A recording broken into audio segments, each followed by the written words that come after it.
de Justicia, la ministra Lozardo presentó un proyecto en el Senado que promulga la reforma de la organización, lo que nosotros llamamos la reforma judicial. La convocatoria de hoy, por supuesto, es de mucha importancia por todo lo que está pasando, sobre todo hoy en Cava, con invitada de lujo como Marina Sánchez Herrero y con nuestro decano, el decano de la Facultad de Derecho.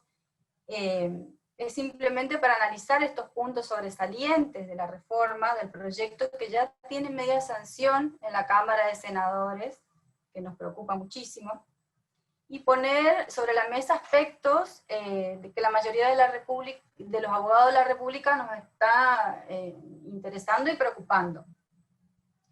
Un primer interrogante que plantea la reforma, sobre todo para los abogados del interior, es qué clase de reforma se plantea, porque primero decían que se multiplicaban los juzgados de la capital federal, pero se crean en un total de 94 juzgados, por lo que estábamos leyendo en estos días en la prensa. 46 solamente son en Cava, los otros son, en realidad, en principio eran 94 juzgados, pero ahora son 73 en las provincias y 46 en Cava. El problema que tenemos en las provincias es que los juzgados federales, ustedes saben que son multifueros, o sea que son civiles, comerciales, laborales, penales, pero también son electorales. Entonces es un tema no menor para nosotros. Otro tema que también nos preocupa son más jueces, más fiscales, más empleados, más sueldos, más viáticos, con un costo estimado, yo estaba buscando en 6.000 millones de pesos anuales en el presupuesto. Lo que nos lleva a plantearnos también el tema de la oportunidad y el costo para una reforma cuyos beneficios son por lo menos dudosas, porque no sabemos bien hasta dónde quieren llegar. La acechanza de la anarquía en el federalismo y los principios de la república, en un país que vive peleando contra la concentración del poder y que aleja las partes del diálogo tan necesario en la vida de democracia. Solamente tenemos que prender hoy la televisión para ver cuán alejados estamos de lo que es el diálogo que necesitamos para seguir viviendo en democracia. Aumentar el volumen sin dotar de capacidad es caer en un agujero negro sin salida hacia la justicia independiente que frustraría el sueño del equilibrio de poderes. Estos temas y algunos otros van a desarrollar nuestros expositores que nos convocan a la charla de hoy. El método que nosotros hemos elegido es la exposición primero de nuestro decano, después la exposición de nuestra invitada especial, la doctora Marina Sánchez Herrero, y vamos a ir anotando las preguntas que tuvieran los participantes en esta reunión, se las vamos a leer a los expositores y las vamos a ir contestando al final, porque así no interrumpimos la charla y podemos ir siguiendo el hilo de la conversación. Para comenzar, lo voy a presentar a nuestro decano, el doctor Mario Roberto Villegas, que es el decano de la Facultad de Derecho de la UNE, es abogado, ejerce la profesión de abogado desde su graduación, pero además es magíster en ciencias penales, especialista en sistema tributario y penal tributario, doctor en el Derecho, profesor titular por concurso de Metodología de la Ciencia Jurídica y profesor adjunto por concurso del Derecho Tributario y Financiero. Investigador, categoría 3 del Ministerio de Educación de la Nación, y autor de diversas divulgaciones en revistas científicas. Por favor, doctor Villegas, si nos quiere ilustrar sobre esta reforma. Hola Lina, muchas gracias. Exagerada la presentación. Muchísimas gracias por el afecto. También agradecerle en primer lugar a la doctora Sánchez Herrero que se haya hecho un tiempo para nuestra facultad. Ella es consejera en el Consejo de la Magistratura de la Nación, electa por los abogados y abogadas del interior de la República.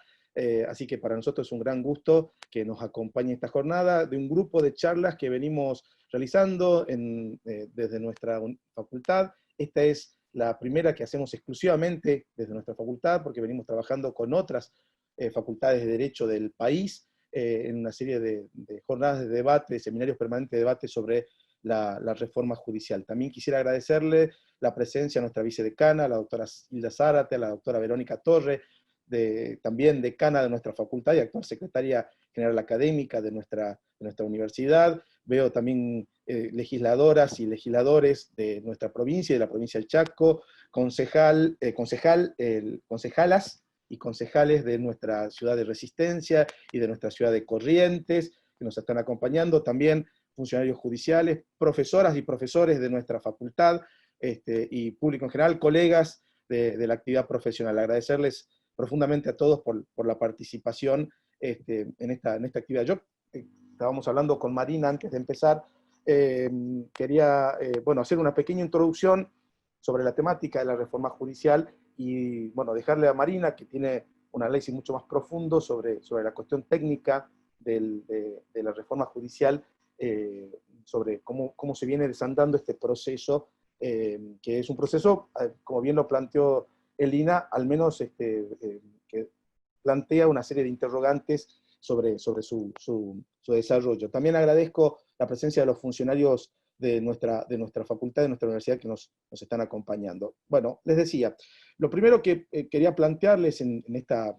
introducción a la cuestión de la reforma judicial es que una reforma de esta naturaleza, si bien está presentada como una reforma judicial, básicamente aborda dos áreas temáticas importantes. La primera es exclusivamente el fuero penal, es lo primero que pretende la reforma enviada por el Poder Ejecutivo al Congreso, solamente un área, es decir, un porcentaje de la cuestión judicial, del problema judicial, porque la verdad que todos pensamos aquí, creo que a nadie le escapa, que la sociedad está reclamando que nuestra justicia obviamente se renueve, que nuestra justicia adquiera dotes de imparcialidad, de independencia, que se modernice, que sea accesible al ciudadano, que los trámites y los procesos judiciales sean cada vez más cortos para que los ciudadanos puedan tener mayores y mejores respuestas. Y en todo este proceso de discusión que vimos de hace mucho tiempo, inclusive desde las universidades, planteando como una necesidad permanente de la mejora de nuestras instituciones, en particular de uno de los poderes centrales del Estado, como es el Poder Judicial, aparece este intento de reforma solamente de una porción del problema judicial, que es el fuero penal, por un lado, y la otra discusión centrada en otra magnitud, aunque vinculada, después lo vamos a ver, con la posibilidad de rediscutir el diseño actual que tiene nuestra Corte Suprema. Entonces, diría, nosotros le decimos reforma judicial, porque así se la presenta, pero en realidad está muy reducida a un ámbito muy específico, inclusive, ahora lo voy a plantear, donde tampoco se resuelven la mayor parte de las discusiones y problemas que nuestra sociedad hoy tiene y que hoy le reclama a la justicia. No está en el ámbito civil, no está en el ámbito comercial, no está en el ámbito familiar, no está en el ámbito inclusive de las cuestiones vinculadas con la violencia de género, es decir, o de las cuestiones de discriminación de género, es decir, no está en los grandes problemas de la sociedad, sino en un área particular del ámbito penal. Entonces, es lo primero que quiero plantearlo. Lo segundo, que plantear una reforma sobre esta cuestión, y en particular también sobre la Corte, y discutirlo, implica también repensar las reglas de juego que quiere un país en democracia, ¿no? Para eso, obviamente, se requiere de un gran acuerdo, si se quiere, yo diría de un gran acuerdo democrático, de un acuerdo extraordinario, donde todos los miembros de la sociedad civil, donde todos los operadores del derecho, los jueces y las juezas, los abogados y las abogadas, toda la organización jurídica, y además la sociedad civil, la gente de las empresas, las personas de las organizaciones sociales, de los sectores de las organizaciones sindicales, de las organizaciones inclusive de las comunidades indígenas, que acá en nuestra región son importantes, sobre todo en la provincia del Chaco, puedan participar y discutir y debatir sobre la cuestión de la reforma, porque nos parece que hay que abrir un proceso mucho más amplio de discusión pública o de deliberación pública de estos espacios. Sin embargo, la convocatoria ni siquiera fue abierta a la oposición, lo cual en algún punto fue sorprendente, ¿no? Intentar reformar y modificar las reglas de juego tan importantes, sobre todo uno de los poderes del Estado de mayor trascendencia para la garantía de los derechos de los ciudadanos, sin que siquiera medie la posibilidad de discutir de manera consensuada con los sectores de la oposición, plantea sí que esta reforma, en primer punto, tiene esta primera gran dificultad, ¿no? Esta es la primera observación que quiero hacer sobre la cuestión de la reforma. La segunda, vinculada también con la cuestión del debate democrático. Hoy estamos en una situación realmente compleja, vinculada por la situación de la pandemia. De hecho, estamos haciendo esta actividad a través de unas plataformas virtuales, y estamos en una situación, digo, excepcional, porque el debate democrático se encuentra restringido, no solo restringido por la decisión de no discutir centralmente la reforma en los ámbitos, en todos los ámbitos, o en un ámbito mucho más amplio que meramente el espacio del Parlamento, que obviamente es el lugar donde naturalmente debe discutirse centralmente este tema, pero digamos que estamos en una situación excepcional que nos limita inclusive el funcionamiento democrático o el debate democrático en nuestra sociedad. En primer lugar, estamos en una etapa donde el gobierno nacional está gobernando prácticamente a través de decretos de necesidad de urgencia. Hay un uso muy amplio de estas facultades, que si bien hay una ley de emergencia que ha sido dictada por el Parlamento a fines del año pasado, el gobierno está dictando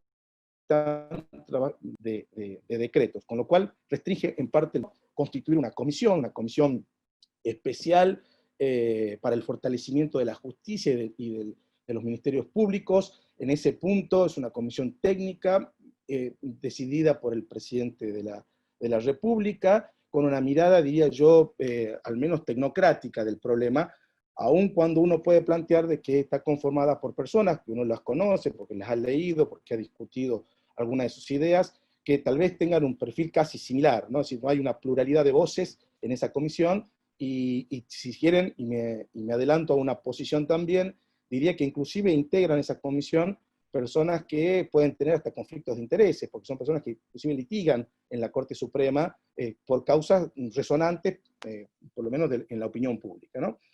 Como el abogado de la actual vicepresidenta o el abogado del exministro de Planificación, que integran esta comisión. Entonces, tenemos una situación particular, digo, una comisión decidida, de manera también impuesta por el presidente, tiene todas las facultades para hacerlo, por supuesto, sin alentar esta vocación democrática que requeriría, digamos, cambiar las reglas del juego, ¿no? Cambiar un poder del Estado, o una parte del poder del Estado, y sobre todo de la Corte, necesitaría, creo yo, obviamente una participación de una discusión mucho más amplia, una participación mucho más plural de esa comisión, o de esos espacios de discusión democrática, ¿no? Volvemos a la idea de que estamos pensando en una decisión más concentrada, lo cual creo que no es sano para pensar un proceso de reforma constitucional, reforma judicial. Decía, en este contexto también el Parlamento funciona con ciertas dificultades. El Parlamento ha encontrado, tanto en el Senado como en la Cámara de Diputados, la posibilidad de sesionar a través de modalidades virtuales, sesiones que en el caso de los diputados están hoy rediscutiendo ese tema, ¿no? La posibilidad de continuar o no a través de este procedimiento, porque no se encontrarían, por lo menos para ciertos sectores de la ciudadanía representados en esa oposición, garantías concretas para seguir continuando la discusión en este espacio, por lo menos en la Cámara de Diputados. ¿Por qué? Porque el gran temor aquí es cómo se puede tergiversar esa discusión, esa buena fe en la que actúan los representantes. Recordemos que el Parlamento es donde se concentra la mayor porción de soberanía de nuestro pueblo, es decir, ahí van los que votaron a todos los diferentes partidos políticos que han logrado obtener una representación. Casi el 92% de la ciudadanía de nuestro país está representada en ese Parlamento nacional. Bien, en ese Parlamento, que representa la pluralidad y la diversidad de nuestra ciudadanía, es el eslabón insustituible de la deliberación pública, y es un espacio donde, inclusive, si ustedes miran lo que ha pasado en el Senado, cuando se hizo la primera aprobación de este intento de reforma, ustedes van a ver que desde la presentación del Poder Ejecutivo, luego que se hizo un dictamen, la comisión respectiva, cuando se produce el dictamen no apareció, no quedó a la vista de los que integran el Parlamento, en el Senado, luego pasó a discutirse, minutos antes de discutirse se vuelve a cambiar la estructura que se había planteado en la reforma. Es decir, estamos hablando de procedimientos casi, diría yo, donde no permiten ni siquiera tener información y discutir seriamente como corresponde a cualquier parlamento del mundo. Y esto creo que debemos ser responsables. Nosotros somos defensores profundos desde la universidad pública de las instituciones. Nosotros creemos que las instituciones tienen que funcionar correctamente. Un país puede salir adelante pensando en el progreso de sus actividades económicas, pero también y necesariamente a través de la vigencia de sus instituciones, de los valores del Estado de Derecho y de la República. Es imposible salir adelante sin el respeto mínimo, por lo menos, a la organización institucional. ¿Que hay que mejorarla? Seguramente, ¿no? Y que uno puede trabajar y pensar desde las universidades para mejorarla, seguramente es así. Pero al menos el funcionamiento de las reglas institucionales deberían primar en el Parlamento, que es el espacio donde mayor representación ciudadana encuentra nuestra república. Entonces,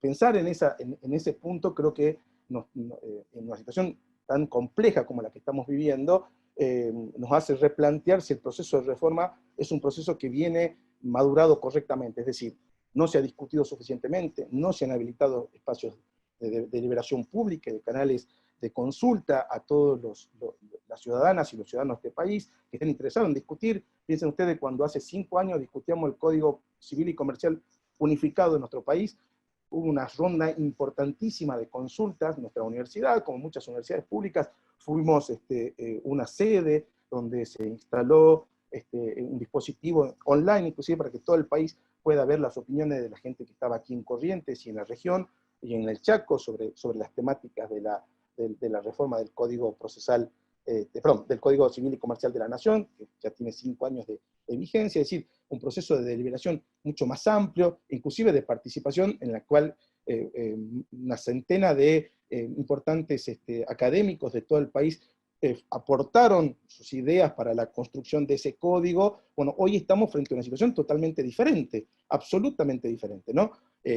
Una propuesta elevada solamente por Poder Ejecutivo, sin discusión, sin debate, pasa directamente al Senado. En el Senado hay unas maniobras que por lo menos hacen dudar del procedimiento en el cual se aprueba esta primera parte de la reforma de la justicia, en área penal, sobre todo pensando, digo, que nuestro Parlamento no puede ser ese espectáculo que uno ve a veces cada vez más pobre y más ramplón, donde a veces la rutina de ciertos parlamentarios parecerían denigrar una actividad política noble, cuando debería ser todo lo contrario, justamente los más fieles representantes de esa pluralidad y de esa idea de la ciudadanía que tiene de crecer y pensar en el progreso de nuestro país. Entonces ahí donde creo que también la reforma ha fallado, es decir, ha fallado la primera parte, que era pensar una reforma democrática, abierta, plural, discutida por todos los miembros de nuestra comunidad, discutida concienzudamente en el Parlamento, y hoy todavía estamos discutiendo en Cámara de Diputados si se puede o no tratar los temas, porque si son presenciales, si es virtual.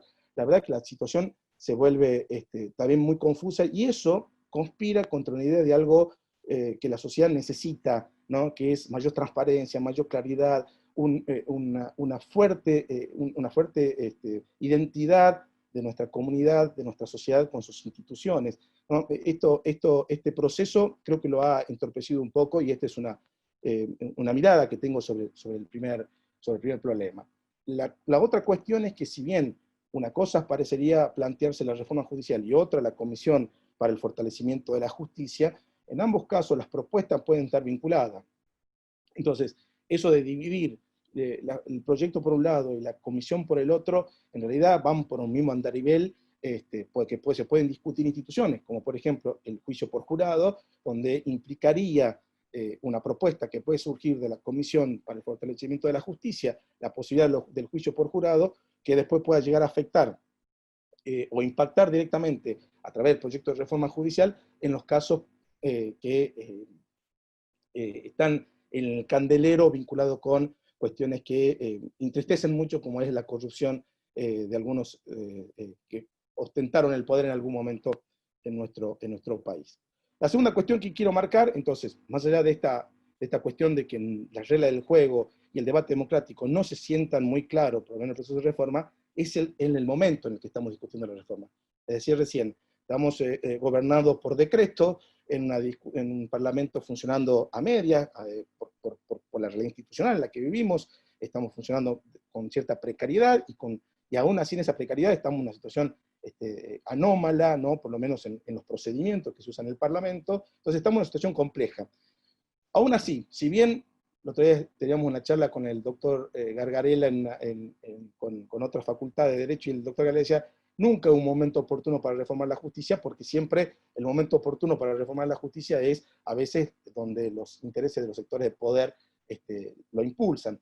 Pero pensándolo más sensudamente, y lo digo de esta manera, en este tal vez sea el peor momento para pensar una reforma judicial de este tipo. Primero, estamos frente a una enorme incertidumbre por las derivaciones económicas de los cambios de hábito que esta pandemia nos va a generar.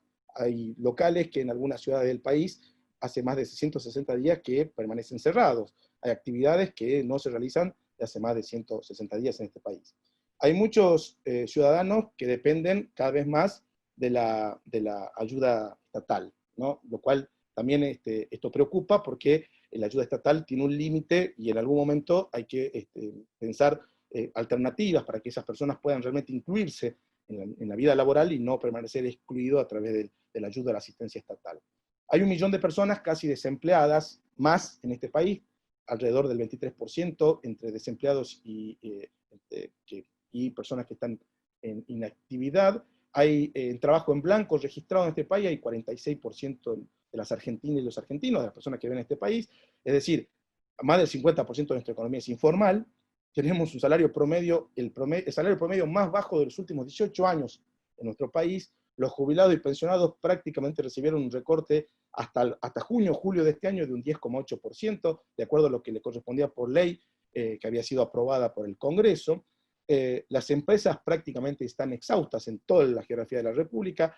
Se estima, según la CAME, cerca de 70.000 pymes menos, producto del proceso de la pandemia. No hay crédito público accesible, hay un marco fiscal asfixiante y en algún punto irracional, y también regresivo, porque se basa muchas veces más allá de algunos cambios que se pretenden ahora, se basa básicamente en expoliar riqueza de los sectores a veces más desprotegidos de nuestro sistema y de los sectores medios.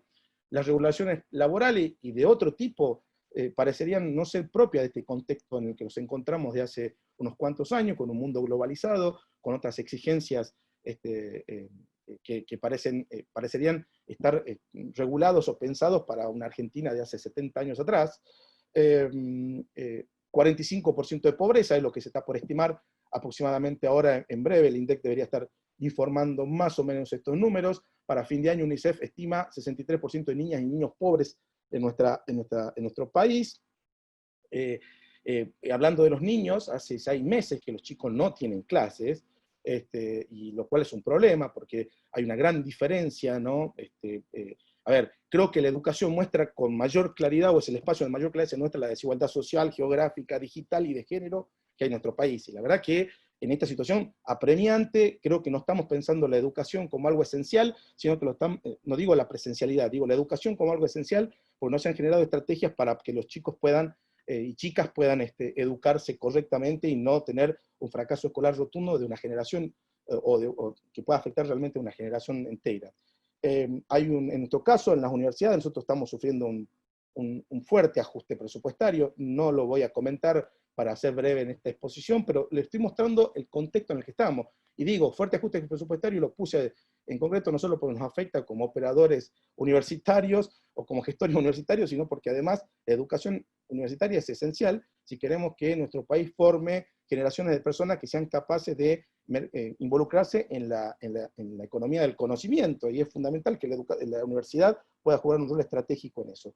La inflación, 46% más o menos lo que estamos esperando, 30.000 millones de dólares menos en la reserva desde el principio de año hasta ahora, y un PBI que solamente se va a contraer entre un 12 y un 15%. En este escenario,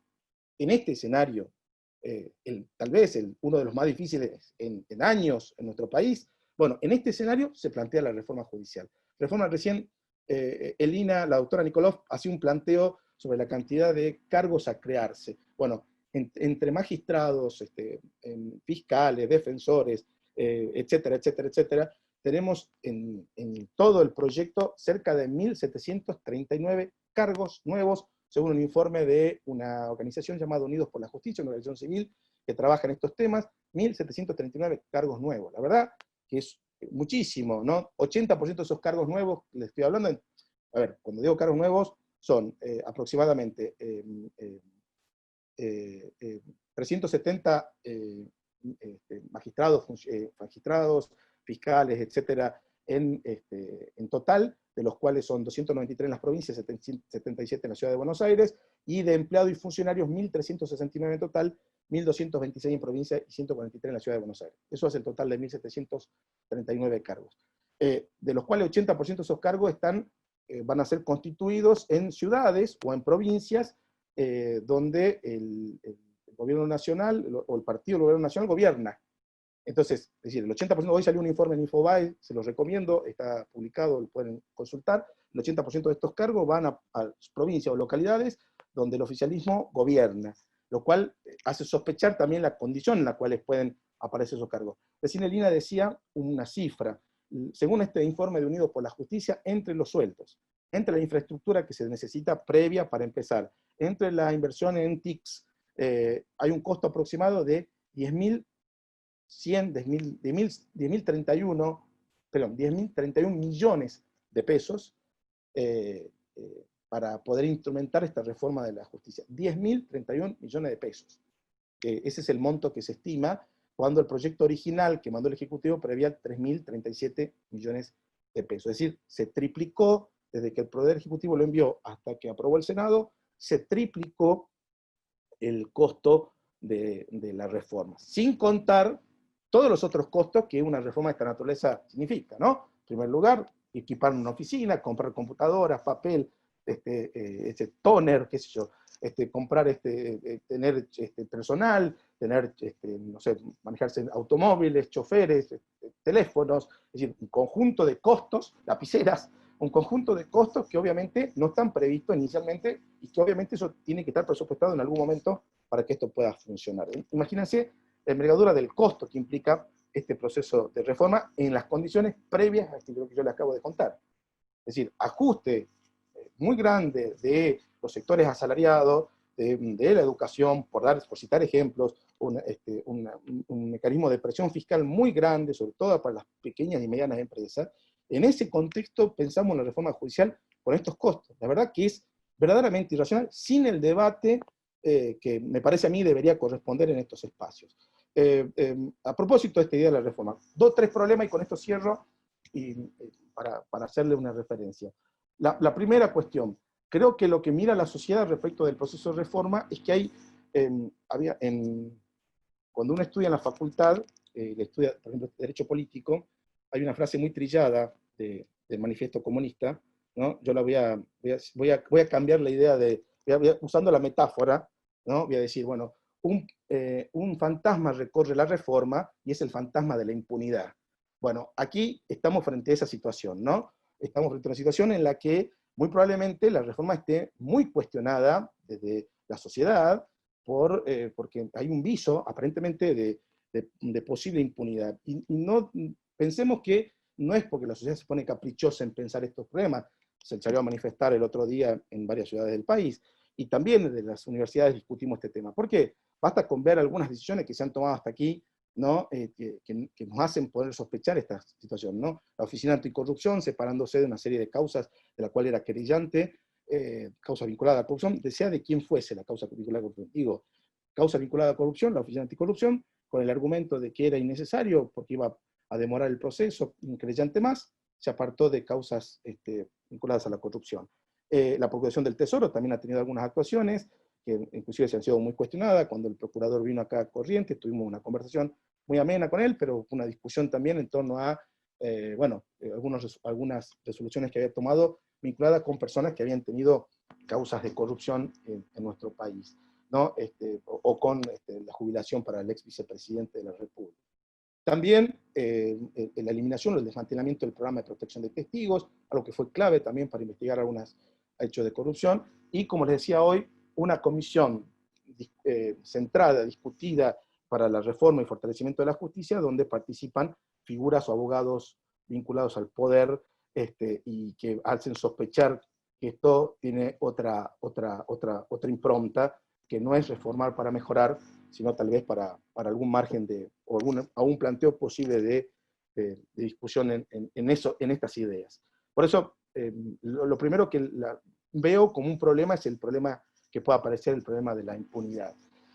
La otra cuestión es también que para poder lograr la independencia del Poder Judicial, la celeridad, la transparencia, que todos obviamente reclamamos y exigimos y queremos hacer un aporte en ese sentido, tal vez el problema no sea multiplicar el problema, es decir, tal vez no sea crear más juzgados o salas o cámaras, cuando en realidad lo que hay que tratar de cambiar es una cierta mentalidad que puede existir en el espacio judicial, ¿no? Donde a veces los jueces en algunas ocasiones, no todo, porque hay jueces realmente muy buenos en todo el territorio nacional, pero puede darse situaciones en las que los jueces tal vez no respondan directamente a la ley o a los mandatos constitucionales, ¿no? Y se sientan muy presionados por diferentes factores de poder en nuestra comunidad. Lo hemos sí visto y lo seguimos viendo, entonces tratamos eso, tal vez hay que fortalecer un poco el rol de los jueces, que los jueces no se sientan intimados por ningún poder del Estado, y que sea posible, y por nadie, no solo el poder del Estado, sino que también puedan trabajar con tranquilidad. Tal vez sea fortalecer ese espacio, también hacerles pensar que puedan rendir cuentas, ¿no? Como los jueces tienen un sistema de elección indirecta en nuestra república, que es el sistema que hemos diseñado constitucionalmente, también los jueces deberían poder tener la posibilidad de rendir cuenta a la sociedad sobre sus decisiones, sobre sus decisiones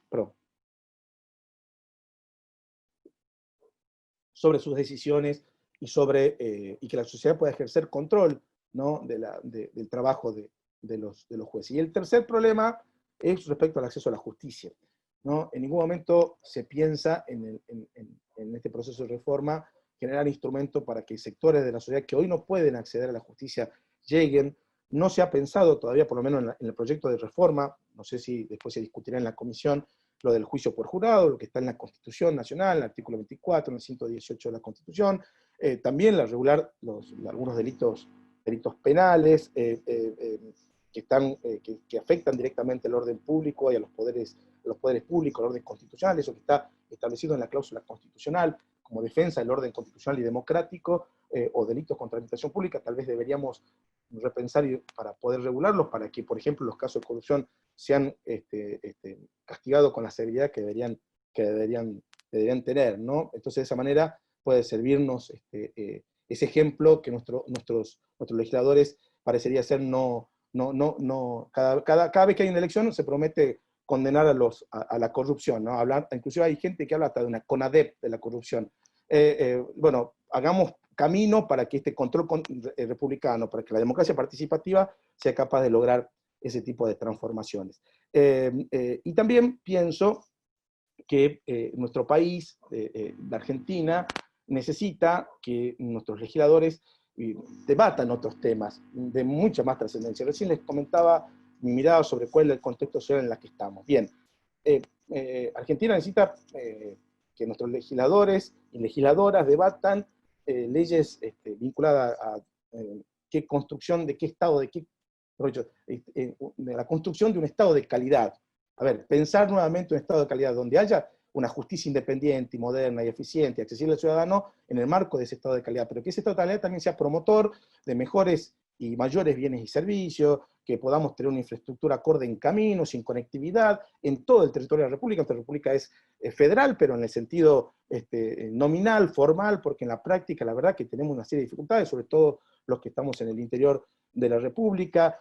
Pensemos en la profesionalización del personal estatal. Nosotros que somos defensores del espacio público y de las instituciones públicas, necesitamos que todos los que trabajen y participen de la vida pública a través del trabajo, de una función, sean las personas más idóneas para ocupar esos espacios. Necesitan capacitaciones, lo tenemos que pensar también desde el Estado, un sistema fiscal que sea justo y comprensible, ¿no? Procurar la estabilidad monetaria, la transparencia del manejo de las cuentas públicas, legislar para que hayan políticas públicas que den respuesta eficiente a las demandas sociales, sobre todo en estas situaciones de emergencia en las que estamos viviendo y la que vamos a vivir post salida de la cuarentena. Discutir la paridad de género, discutir no solo la cuestión de la paridad de género, también la igualdad de género en otros aspectos de la vida colectiva, generar un nuevo consenso y diálogo social. Hay un esfuerzo, es cierto, de algunos sectores sociales, inclusive del propio Estado, para poder abrir un espacio de diálogo para disminuir la pobreza, bajar los niveles de desigualdad, pero se ha quedado en el discurso. Hay que hacer algo práctico y que pueda realmente tener impacto en nuestra comunidad, tener idea de una mirada del progreso de la actividad económica, apoyo genuino a las pymes, a las microempresas, estímulo a la economía de la innovación y del conocimiento. Piensen que, yo les decía recién, los universitarios tenemos que hacer un gran aporte para que nuestra sociedad pueda salir adelante. Es decir, pensar estrategias exitosas para que el campo y la industria puedan crecer, para mejorar la calidad de vida en nuestras ciudades. Hay tantos temas, y se me escapan un montón más, pero hay tantos temas en los que podemos sentarnos a debatir y discutir, ¿no? En nuestra sociedad, que son prioridad, me parece, ante una discusión que debe darse de una mejora de la justicia en un contexto diferente, donde podamos resolver primero otros problemas y después debatir en profundidad el cambio de las reglas de juego en una sociedad democrática. Eso creo que es lo que corresponde. Y por eso estamos haciendo estos espacios de debate, y mi idea, creo, es la única manera de construir una sociedad realmente libre, justa e igualitaria, es que todos los ciudadanos interesados puedan participar del debate público. Y esa es la preocupación que tenemos desde las universidades, y por eso esta es la idea de abrir este tipo de encuentros, de espacios, para discutir, para debatir, para encontrarnos, para pensar cómo podemos construir una sociedad mejor entre todos. Muchas gracias, y lo dejo con Marina. No sé si voy yo, hablo yo ahora.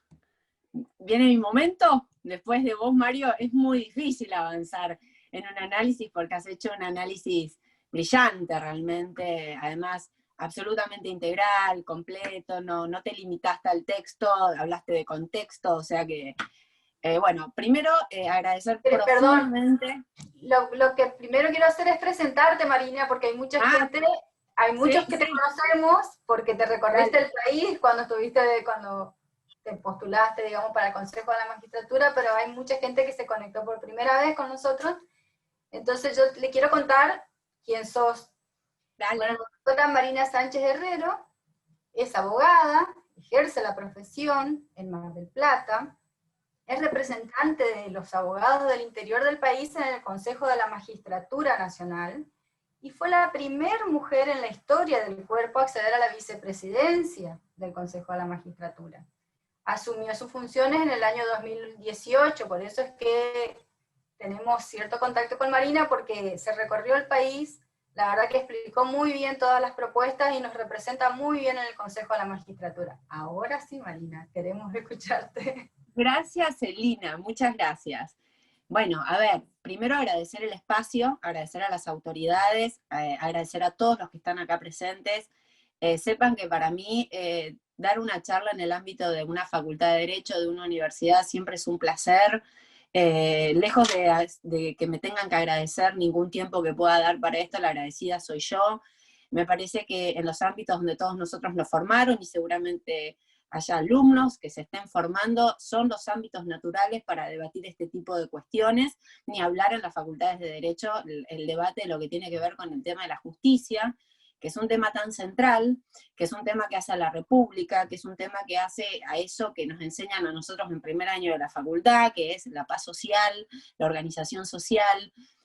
Así que la realidad es que me siento profundamente honrada de haber sido invitada al ámbito, al seno de una universidad, de la Facultad de Derecho, para que juntos podamos charlar sobre esto, intercambiar opiniones y básicamente sumar al otro en alguna mirada que tal vez no se tenga, o coincidir, como me ha pasado a mí con Mario, que vuelvo a felicitarlo por su exposición, ha sido muy completa realmente.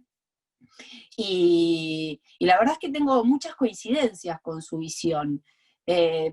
Casi diría que sacando lo que son sus sentimientos personales respecto de la reforma, que también comparto con algunos, digamos que tengo una visión muy parecida, lo cual no es raro, porque la abogacía tiene una visión integral del sistema, nosotros tenemos una visión universal del sistema, que no anula ninguna de las miradas. Yo esto lo repito todo el tiempo, por eso quienes me han seguido en distintos Zoom o han ido a charlas mías, me han escuchado siempre decir que para mí el abogado litigante, eso es la visión más universal del sistema, en lo bueno y en lo malo, sin anular ninguna otra, sencillamente, y más profundizado en la justicia federal, que implica kilómetros y kilómetros y kilómetros, y en muchas circunstancias distintas provincias, bien, en otras más de una inclusive, así que la realidad es que nuestra visión es una visión universal del sistema en lo bueno y en lo malo. Bueno, sepan que este proyecto de reforma, del que ahora también vamos a hablar sobre lo que presentó el presidente, lo que dijo la vicepresidenta y lo que está pasando en el Senado, entre otras cosas, este proyecto de reforma, a los que somos amantes del derecho, apasionados de la justicia, aquellos que en algún momento a los 14, 15 años, lo único que sabíamos es que queríamos pelear por una sociedad más justa, nos moviliza muchísimo. Ustedes no se imaginan la cantidad de cosas que yo querría hablarles, no voy a hablar de todo lo que quiero hablar, primero por una cuestión de tiempo, segundo para no repetirme con Mario, pero sinceramente es una ley que tiene muchísimas aristas para analizar muchísimas cuestiones. Desde ya adelanto mi mirada muy crítica de ella, bien, muy crítica de ella, pero la realidad es que es muchísimas cuestiones tenemos para charlar. Yo voy a tratar, por una cuestión metodológica, resumirlo en 3 o 4 puntos, y después, por supuesto, cuando abramos al debate, avanzar sobre cualquier otra visión que quieran, y por supuesto, yo inclusive voy a mencionar algunas cuestiones de las que no voy a hablar por si alguno quiere hablarla. Pero bueno, a ver, ¿qué es esto de la oportunidad? Porque la realidad es que hemos escuchado bastante sobre si es oportuna, si es inoportuna. Hoy, además, Mario me sumó una visión más que tiene que ver la oportunidad desde el Poder Judicial, desde la estructura o desde la corporación judicial, la oportunidad desde la crisis que está viviendo el país, o la oportunidad desde donde yo la miro, que es la oportunidad sobre la necesidad del pueblo. Y yo desde ese punto de vista digo que no existe, o mejor dicho, siempre es un buen momento para reformar el sistema de justicia. Nunca es un mal momento. Bien, ¿desde qué mirada? Desde la necesidad del pueblo. ¿Y qué nos dice este pueblo? Este pueblo nos dice hace mucho, nos dice a todos los actores del sistema, que necesitan que la justicia sea reformada. ¿Por qué? Porque no le da respuesta. Tiene quebrado su vínculo de confianza y su vínculo de credibilidad. Bien, y cuando eso pasa en una sociedad respecto a su justicia, la república se empobrece y la sociedad, sin lugar a dudas, se conflictúa o se generan mucho más conflictos de los que se debieran generar. Y por supuesto se crean distintos tipos de ciudadanos de los que ahora vamos a hablar más adelante. Pero visto desde el ciudadano, siempre es un buen momento. Y esa es tal vez mi mayor desilusión con este proyecto. Que cuando hay un inmenso consenso social, hay un inmenso consenso dirigencial, hay un inmenso consenso de todos los actores del sistema respecto de que algo tiene que cambiar en la justicia en la República Argentina, se desperdicie la oportunidad de hacerlo. Y se presente esto. ¿Qué es esto? Bueno, según el presidente de la Nación, en cadena nacional, dijo la reforma de la justicia. Yo, en cuanto leí el proyecto, y digo yo, pero todos los que lo han leído, y todos los que litigamos, y todos los que conocemos el sistema, sabíamos que esto no venía a reformar la justicia desde los problemas que el ciudadano tiene. Bien, pero después, transcurrido el tiempo, la vicepresidenta de la Nación, a todos aquellos que estábamos con una visión realmente crítica del proyecto y diciendo que sinceramente esto no venía a reformar el sistema judicial, no venía a reformar el sistema en los términos que se necesitaban, nos asistió en razón. Y nos dijo concretamente que esto no es una reforma del sistema, que esto es un primer paso que para mí podría haber sido el 10º, y ni siquiera en estos términos, si es por pasos a seguir para reformar el sistema, bien, y les voy a decir cuáles son para mí los pasos, bien, que esto en realidad era la creación de estructura y un rediagramar competencias. Lo que nosotros todos en nuestro ámbito sabemos que es mapa judicial. Punto. ¿Qué es mapa judicial? Por si acá hay alguien que no lo sabe o no es abogada. Es cómo se distribuye a lo largo y ancho del país juzgados, tribunales y cámaras. No es ni más ni menos que eso. Mapa judicial. Bien, y que además, voy adelantando una segunda opinión mía, ni siquiera es un mapa judicial federal. Es un mapa judicial con una mirada centralista. Bien, entonces, a la primera pregunta, ¿esta reforma viene a reformar? Sí, viene a reformar lo que no tiene que reformar, o por lo menos no en los términos que debiera ser reformado, no es que no tiene que reformar, en los términos que debiera ser reformado, pero sin lugar a dudas, y soy categórica, no viene a reformar los problemas que tiene el sistema judicial respecto de las soluciones que le tiene que dar a la sociedad. Porque reformar sería cambiar lo que está mal o mejorar lo que está bien. Eso es reformar. Bien, y además vuelvo, con un inmenso consenso social respecto de que eso debía darse. ¿Y por qué digo esto? Y acá voy a introducir el análisis que hizo Mario. En primer lugar, el Poder Judicial de la Nación, y esto se los digo con conocimiento de causa, porque al integrar el Consejo de la Magistratura de la Nación, ustedes saben, y si no lo cuento, que nosotros manejamos el presupuesto del Poder Judicial de la Nación. Bien, el Consejo de la Magistratura de la Nación llega al mes de agosto con el presupuesto asignado por el Congreso. Luego de ahí tiene que empezar a pedir aportes del Tesoro. Eso sucede hace muchísimo tiempo. Bien, entonces, en un Poder Judicial de la Nación, que tiene un presupuesto que le permite llegar a agosto con la estructura que hoy tiene, bien, que hoy tiene, en el contexto de crisis que describió perfectamente Mario. ¿Esta es la reforma que viene a solucionar el problema o es una reforma que viene a agravar el problema? Como dijo Lina, tenemos una gigantesca cantidad de creación de cargos, son 1.031, como bien dijo Mario, solo en sueldo se estima, y sobre una estimación de funcionarios, magistrados y empleados, y desde ya coincido con Mario, no hablemos de tono, no hablemos de chofer, no hablemos de línea de teléfono, no hablemos de contrato, no hablemos de nada. Bien, solo son más de 5.000 millones. Ustedes piensen que en el proyecto inicial que había presentado el presidente ya no parecía una barbaridad que eran 5.000 millones. Ya no parecía una barbaridad. Y eso era la creación de 360 y pico de cargos. Hoy son 1.031. El estimativo frente a un estudio que se hizo es de más de 10.000 millones, que todos sabemos que va a ser más, agravado con que eso es una foto estática. Porque todo el tiempo va cambiando, va aumentando, con los aumentos de salario, con los aumentos de costos, es decir, que en una foto estática, al hoy, de un estudio que se hizo sobre no lo que el presidente mandó al Congreso, que después vamos a hablar sobre esa diferencia, no solo lo que el presidente mandó al Congreso, sino lo que en definitiva terminó saliendo del Senado a último momento, en los 10 últimos minutos, ¿bien? Es un presupuesto que viene a agravar considerablemente el problema presupuestario que ya tiene el Poder Judicial. Sobre esto habló la ministra de Justicia y nos retó. Nos dijo que todos aquellos que no estábamos a favor de esto, yo no le estoy citando textual, obviamente estoy yendo a lo que dijo y la idea que dejó, es porque veíamos a la justicia como un gasto y no como una inversión. Bien, bueno, sepan que en lo personal, yo nunca voy a considerar a la justicia como un gasto. Para mí la justicia claramente es una inversión, como lo es educación, como lo es salud, como es seguridad, porque hace la calidad de vida de las personas, porque hace la calidad de vida del pueblo. Pero déjenme decirles que es una pésima inversión, es una mala inversión, no es una buena inversión. Bien, porque si nosotros estamos con un serio problema presupuestario y traen para resolver los problemas que tiene el Poder Judicial una gigantesca estructura que solo la agrava, porque vamos a ser claros, nosotros hoy no contamos con el presupuesto, quisiéramos saber de dónde va a salir el presupuesto, o sea, hoy no tenemos plata hoy estamos a agosto, terminaron los fondos del Consejo de la Magistratura para afrontar los gastos. Bien, ¿cómo vamos a afrontar todo lo que se viene? Alguien podría decirme, bueno, pero eso va a ser a lo largo de años, no importa en cuánto tiempo se haga.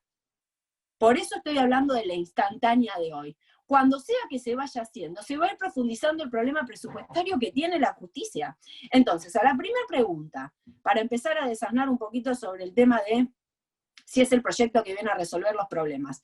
Este es un proyecto que viene a resolver el problema presupuestario que tiene hoy el Poder Judicial y desde hace años. No lo viene a resolver, no solo no lo viene a resolver, lo agrava.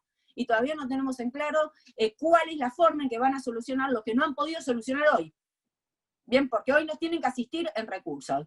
Desde ya, todos los números que se barajaron desde el gobierno, bien, son números que se sabían no reales, lo sabían ellos, y realmente me parece que lo peor que se puede hacer es mentir al pueblo, porque en definitiva a ninguno de los que estamos dentro del sistema nos mentían. Es decir, lo que estaban tratando era de decirle a quienes confían que no se preocupen, que esta reforma iba a salir 1.900 millones, o 1.300 también dijeron en algún momento. Bueno, no, ni 1.300 ni 1.900, nunca fue ese el presupuesto de ninguna manera, ni aún el enviado inicialmente por el presidente de la Nación, y muchísimo menos el que salió del Senado de la Nación.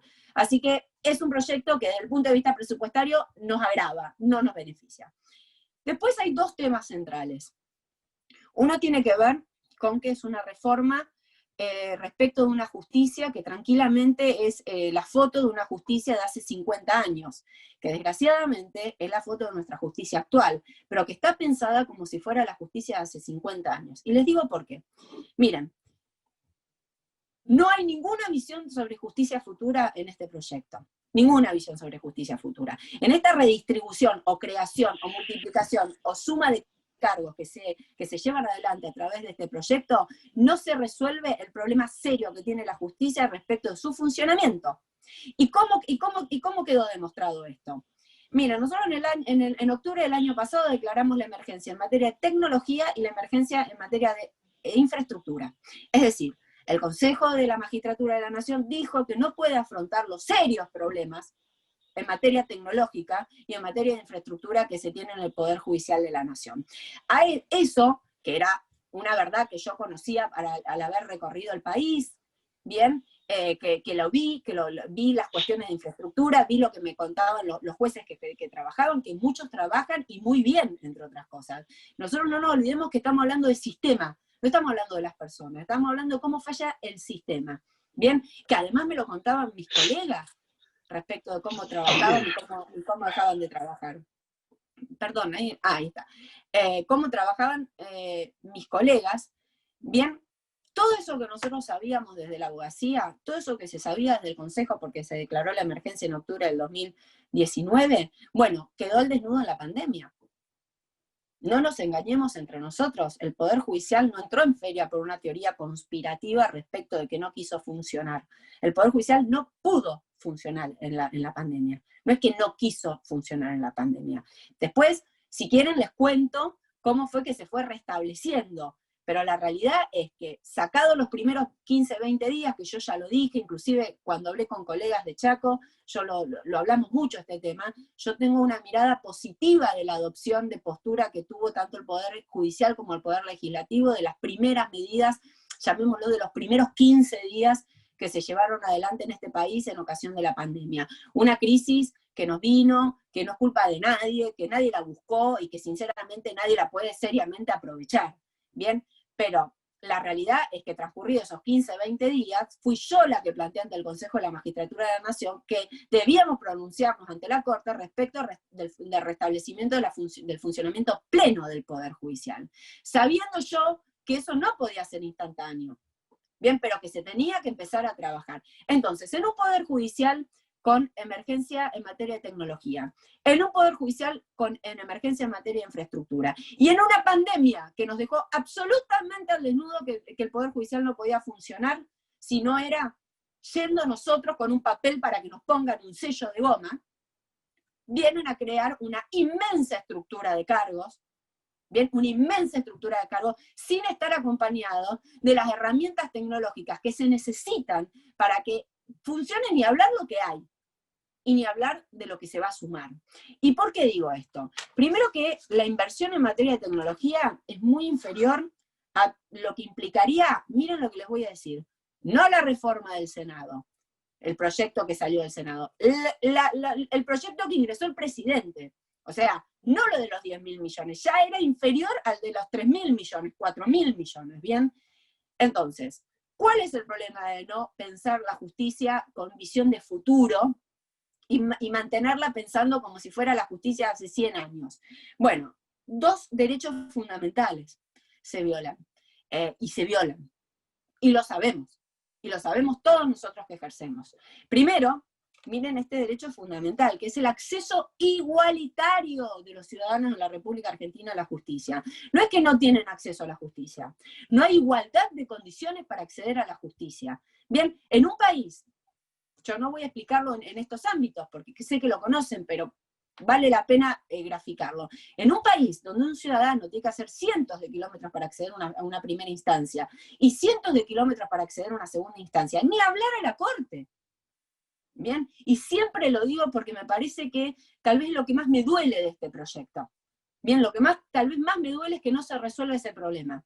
Bien, en un país donde durante la pandemia y por las decisiones adoptadas por el presidente, que para mí fue válido que fuera él quien las adoptara inicialmente, y frente a la imposibilidad de movernos, se demostró que no se podía acceder a la justicia, se le debió haber puesto tecnología, y eso hubiera achicado las distancias. Eso como primer lugar. Es decir, si en la Argentina hubiera la conectividad que se necesita, que me sumo a la visión que tuvo Mario respecto de lo que dejó esta pandemia, que fue la profunda desigualdad en tantas cuestiones, pero básicamente frente a la falta de conectividad en muchos lugares del país. En un país sin conectividad, en un país en donde un ciudadano tiene que recorrer cientos de kilómetros para acceder a un juez, para hacer valer un derecho. No como todos, porque algunos lo tienen a 10 cuadras, pero hay otros que tienen que hacer cientos de kilómetros.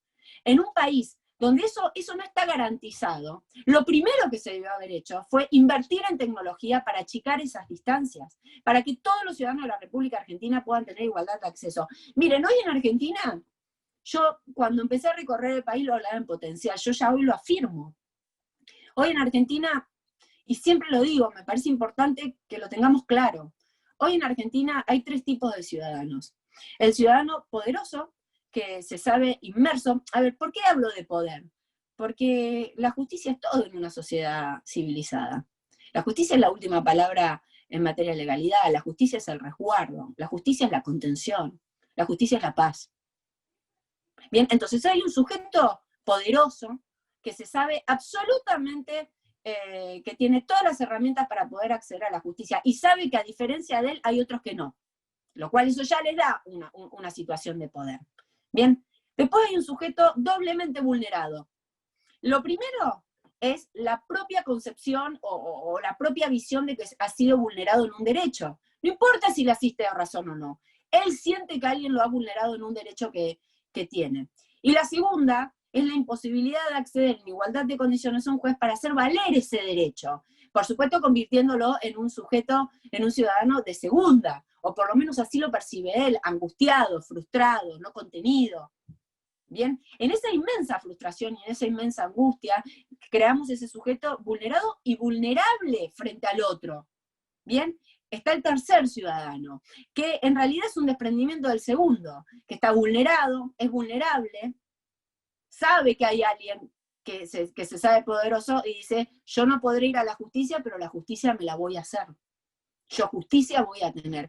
Eso pasa, y eso pasa cuando hay desigualdad de posibilidades de acceder a la justicia, porque hay quienes van a buscar la justicia, hay quienes se van a quedar sin justicia, y hay quienes saben que siempre van a poder estar en esa situación de superioridad. La tecnología vendría a resolver ese serio problema, que es un derecho fundamental, pero además vendría a solucionar también, para mí, el mayor quiebre que la sociedad tiene con la justicia, que es el tema de la justicia tardía, que es lo que se demora, los años que se demoran en resolverse cuestiones, porque todos nosotros sabemos, desde la abogacía, y quién no desde la abogacía porque lo ha vivido, bien, que es cierto de que en la televisión y en los diarios nosotros vemos casos que tardan 20, 25 años, y siempre están graficados desde un ámbito de, digamos, como que fue a propósito que se buscó esa situación, pero todos nosotros sabemos de que eso es normal.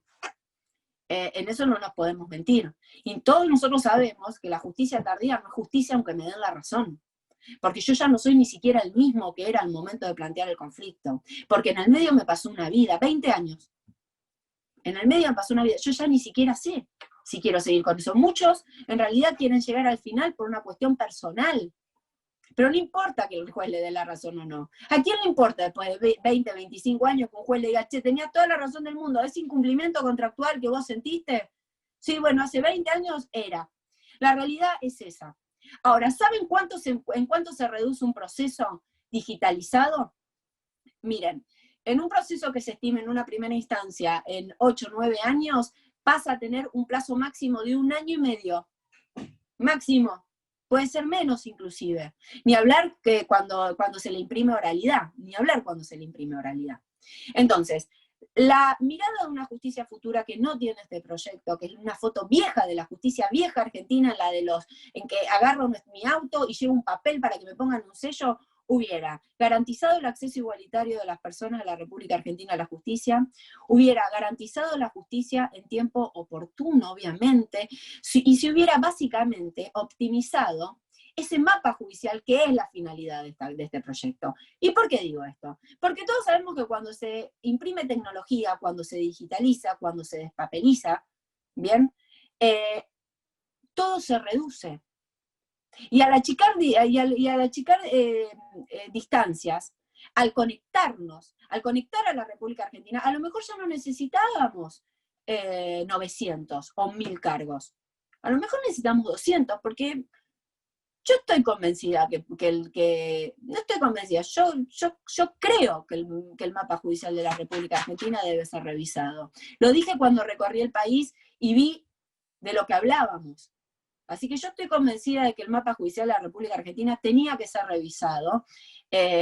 Por supuesto, siempre lo dije que tenía que ser revisado, hablando de materia tecnológica, digitalización, despapelización. Pero cuando hoy veo que la vicepresidenta dice, esta es la primera etapa, yo digo, che, la primera etapa no debió haber sido imprimirle tecnología a la justicia para achicar espacios, para achicar distancias, para agilizar los procesos y ahí ver qué es lo que vamos a necesitar. Bueno, este proyecto viene a crear un mapa judicial propio de una justicia no digitalizada y de una justicia sin tecnología. Si no nos explica esta inmensa cantidad de cargos. Realmente no se explica. Además, a contramano del proceso que subyace como el proceso que va a regir. Es decir, hay una cantidad de cargos que se crean, es decir, muchísimos cargos de jueces, bien, frente a un proceso acusatorio que requiere más fiscales. Bien, entonces tampoco tiene sentido. ¿Cuál fue la estadística? ¿Cuál fue el diagrama que se tuvo en cuenta para armar este mapa judicial? Y cuando voy ya a cuál fue la estadística y cuáles fueron los números, voy al tercer punto. Entonces no resuelve el presupuesto, no pone a la justicia en situación de futuro, no resuelve el problema de la falta de igualdad en el acceso a la justicia, no resuelve el problema de la rapidez al momento de prestar la función jurisdiccional, como nosotros llamamos, o la función judicial. Bien, entonces vos decís, ¿tiene una mirada federal? No, no tiene una mirada federal.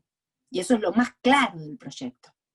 La falta total de mirada federal. Y alguien me podrá decir, pero ¿cómo, Marina, vos no viste la cantidad de cargos que se crearon en el interior del país? Bueno, vamos a deslindarlos. Yo ya después de esto le hago un cierre, así que, y ya charlamos. Vamos a deslindar un poco este proyecto. A ver si es federal o no es federal. Primero quiero decirles que no es propio de este gobierno, sino que es propio del argentino tener una mirada centralista del país y siempre buscar soluciones para todo el país en base a la realidad de Cava. Eso lo sabemos, ¿bien? Fíjense lo que pasó en la pandemia. Esto les hago un paréntesis y un segundo. En la pandemia, cuando planteo lo de restablecimiento pleno de la función judicial, o sea, del Poder Judicial de la Nación, ¿ustedes cuál creen que fue el problema? El problema era capital y conurbano, lo cual está muy bien, no estoy diciendo que no, pero la realidad era que era imposible poner en funcionamiento esas estructuras. ¿Por qué? Porque implicaba poner en funcionamiento un montón de otras cuestiones, eso está claro, así que no lo estoy diciendo como una crítica.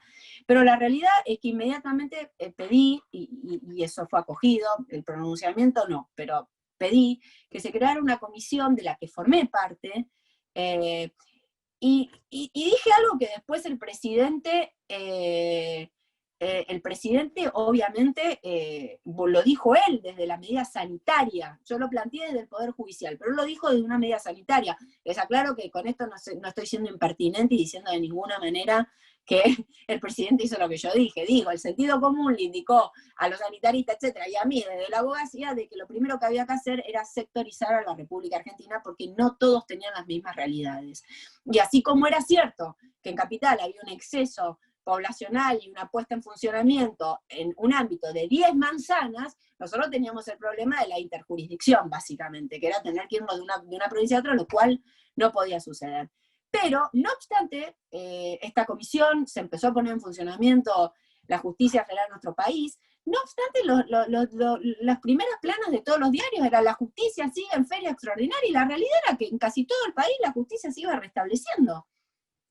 Esa era la realidad, porque además, desde la segunda o tercera acordada de la Corte, la Corte dijo, bueno, todas las cámaras que crean que pueden empezar a funcionar, háganmelo saber, y un poco, palabras saben más protocolares, fueron las de la Corte, pero digamos, entre nosotros, háganmelo saber que vamos a ver cómo ponemos en funcionamiento. Y la realidad es que mientras la primera plana decían que toda la justicia estaba en feria extraordinaria, la mayor cantidad del país ya no tenía feria extraordinaria. Por supuesto, todos sabemos que no había restablecimiento de normalidad, y yo no estoy diciendo con esto de que en el resto del país funcionó fantástico y que por capital no nos sacaban, no. Todo fue un restablecimiento paulatino, pero se fue llevando adelante. Bueno, en esta mirada centralista, en esta mirada respecto de que la realidad de Cava es la realidad de Chubut, cosa que todos sabemos que no, o la realidad de Corrientes, o la realidad de Chaco, que todos sabemos que no, bien, ni siquiera es la realidad de provincias con más población, así que, bueno, ¿cómo se diagramó el mapa judicial? Bueno, acá vuelvo al tema de cuáles habrán sido las estadísticas que tuvo el presidente, los números, los elementos que tuvo el presidente, que yo realmente quiero creer que los tuvo. De cualquier manera, me parece que evidentemente no tuvo muy buenos números, porque lo que él consideró que era absolutamente indispensable, que era crear 94 juzgados penales en todo el interior del país, porque decía con asiento en las provincias, bien, después resultó que no eran 94. Después resultó que con 60 bastaban, pero después, en los últimos 15 minutos, no, 60 no, 70 tienen que ser. Entonces, la verdad es que nos hemos perdido un poquito en cuáles fueron los números que dijeron que 94, 60, 70, bien, eso... No, nos perdimos. Pero fíjense que sean 94, sean 70, sean 64, se crearon para 42 millones de ciudadanos, 70. Bien, 70, 71, 70. Ahora, para 2.900.000 se creó un fuero de 46 con 23 juzgados nuevos. Vamos de nuevo. Para toda la República Argentina, 42 millones de habitantes en la República Argentina, se crearon finales, 70, 71, no me acuerdo el número final, ¿bien? Y para la justicia de Comodoro Pi, la justicia de la política, la justicia del poder, y no la estoy valorando, ¿bien? Porque también es la del narcotráfico, ¿bien? Así que no la estoy valorando, pero para esa justicia, que sin lugar a dudas es lo que evidentemente preocupa al presidente, porque lo ha dicho él, no lo he dicho yo. Bien, una creación de cargos absolutamente desproporcionada en lo que sucede en el resto del país. Pero si aún hubiera alguna duda, las reglas de cobertura de cargos, de todos los cargos de capital, reconocen un trámite exprés de 1 año y medio. Mientras que las reglas de cobertura de los tribunales, tribunales, obviamente a los juzgados, etcétera, reconoce los procedimientos normales. Y haciendo una profunda autocrítica desde el Consejo de la Magistratura de la Nación, bien, y con esto digo, se tienen que modificar algunos procedimientos, estamos hablando de 1 año y medio contra 6, 7, 8 años. Piensen que hoy, los pliegos que el presidente bajó cuando asumió como presidente, reconocía algunos pliegos de la época en que la vicepresidenta era presidenta. O sea que imagínense cuándo piensan que el resto del país va a estar cubierto en sus necesidades. Por eso digo que este es un proyecto sin una mirada federal. No apunta a resolver el problema de toda la Argentina, aunque yo considere que esto no viene a resolver los problemas de la Argentina. Pero vamos a ponerle que viene a resolver todos los problemas de Argentina. Bueno, proyectado una forma rápida para que cubran todo lo que es Comodoro Pi, y una forma lenta, que probablemente me llame a la reflexión a mí, obviamente, muy lenta para el resto del país. O sea, la justicia del resto del país puede esperar, esta no puede esperar. Pero además, viene a hacer una reforma sobre sobre un ámbito que no reforma. Porque la verdad es que, a ver, ¿cuál es la ecuación que utiliza el presidente para el proyecto del presidente, que ya hoy es proyecto del Senado? Viene a proyectar. Bueno, es un cálculo de la reforma llevada adelante en la década del 90. Es decir, la suma o la multiplicación, pónganle el nombre que quieran. En definitiva, es la creación de más cargos. ¿Basado en qué? En que la concentración del poder es mala. Puedo coincidir en ese punto. La concentración del poder en cualquier ámbito, en cualquier espacio, siempre tiende a excesos. Eso podemos hasta coincidir. Pero viene a resolverlo sin cambiar lo que está, porque hasta ahora en el Consejo yo no he recibido, yo formo parte de la Comisión de Disciplina, ninguna denuncia textual respecto de ese tema. textual respecto a ese tema. O sea, una denuncia por haber sido manejado por, o haberse sometido a, o por haber, no lo hemos recibido. Es decir, que viene a cambiar lo que no cambia, y siendo un calco de lo que fracasó. ¿Y por qué digo que fracasó la reforma del menemismo? Porque lo dice el presidente de la Nación, no lo digo yo. Él dice que viene a reformar una justicia que anda mal. Y la justicia que anda mal era la justicia que reformaron para que ande bien, porque la que estaba andaba mal. ¿Y bajo qué ecuación? La multiplicación y la suma. ¿Y esta cómo funciona? Multiplicación y suma. Entonces, están dándonos un panorama de reforma basado en una reforma que no reforma, básicamente. Y por último, viene a ser la reforma del fuero penal. Miren, yo no voy a tener ninguna crítica respecto de que el fuero penal pueda ser reformado, ni ampliado, ni reformado. En el fuero penal de la República Argentina, federal, está el narcotráfico, está la trata, están delitos muy graves, flagelos nuestros en nuestro país. Así que no soy yo la que venga a plantear de que no requiere una mirada la justicia penal en nuestro país. No voy a ser yo la que diga eso. Y menos yo que estuve, cuando recorrí el país y pude hablar con jueces de provincias de frontera, y me contaron ellos, en esto que Lina también dijo muy claramente, sobre que son juzgados multifueros, en el que tratan la cuestión, la jubilación, y también tratan el cargamento de cocaína. O sea, había que darle herramientas, y yo no estoy en contra de la reforma al fuero penal, si es que, vuelvo sobre el concepto, sobre un proceso acusatorio que requiere más fiscales que jueces, pero están nombrando más jueces que fiscales. Pero bueno, eso es otra de las críticas.